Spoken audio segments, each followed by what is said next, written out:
দিয়ে দিলাম 3 কাপ পানি, একটা কাঁচামরিচ কুচি, 2 কোয়া রসুন কুচি, সমপরিমাণ আদা কুচি, মাঝারি সাইজের একটা পেঁয়াজ, 1 চা চামচ গোলমরিচ পাউডার, আধা চা চামচ লবণ, অল্প একটু সয়াবিন তেল। মাংসটা সিদ্ধ হওয়া পর্যন্ত অপেক্ষা করব 10 থেকে 15 মিনিট। আজকে তৈরি করব চিকেন স্যুপ, মুরগির মাংস দিয়ে স্যুপ রান্না। মাংসটা উঠিয়ে নিচ্ছি, এটা কুচি কুচি করে কেটে নিব।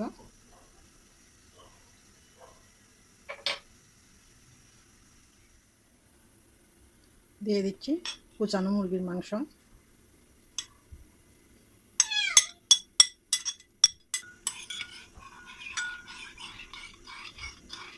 দিয়ে দিচ্ছি একটা ফেটানো ডিম,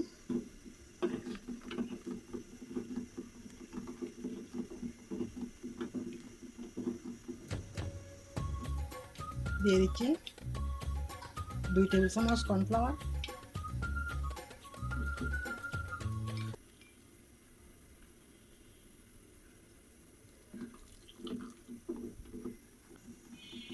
ঘন পাতলা যার যার পছন্দ মতো, চাইলে এখানে আর একটু লিকুইড ঘন করা যাবে।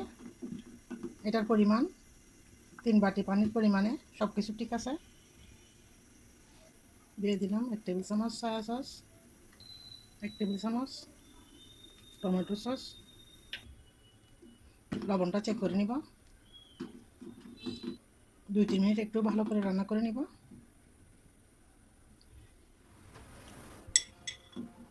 দিয়ে দিলাম একটু পেঁয়াজ কলি, আর 1 মিনিট রান্না করে চুলা বন্ধ করে দিব। হয়ে গেল।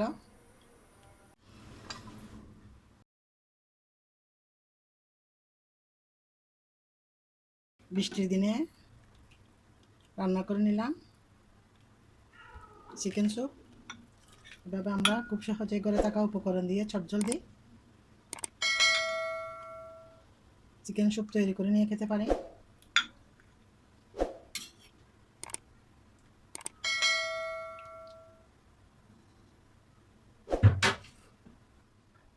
হয়ে গেল চিকেন স্যুপ রান্না। সবাইকে অসংখ্য ধন্যবাদ। আল্লাহ হাফেজ। আসসালামু আলাইকুম।